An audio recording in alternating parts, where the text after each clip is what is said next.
tushunayapsizlarmi? Men bilan o'gay akam ancha farqi bor. Men Aziza Sultonning farzandiman. U Zuhraning farzandi. Shunaqangi.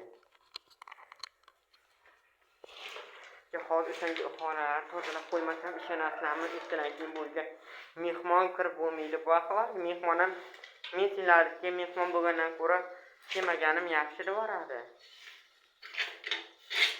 Agar esinglarda bo'lsa, xo'p,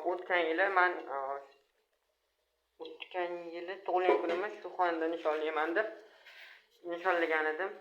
Esinglarda bo'lsa video qo'ygan edim.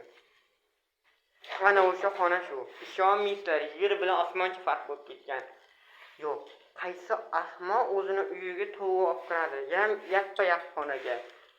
Yana oriylarda tovuq boqar shunaqangi tenteklar bo'lsa, kommentariyaga yozib ketinglar shunaqalar taniganlar.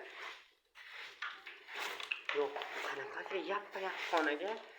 Yo'q, mayli bu xona-yu, endi tovuq olib kirib turib olib ketibdi. Meni xonamga kelganimda kirib bo'lmas edi, ishonasizlarmi? Men yo'qligimda yana men yomonman bular uchun. Shayton boqqan, shayton, ishonasizlarmi? Где-то 12 ta yoki 9 ta shayton boqqan. Hozir mikrofon talbiyroqqa qarab olay.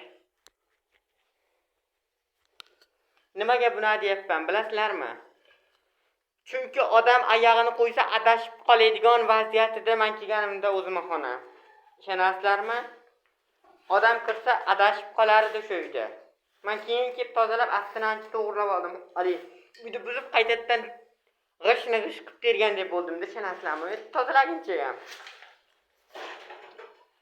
Yana kim yomon? Alixon yomon. Yana kim iflos? Yana aslida iflos. Haqiqiy iflos kimligini sizlar komment yozib ketasizlar. Men yo'qligimda shunaqa bo'qiya boki yotibdi ekan. Mana dalil.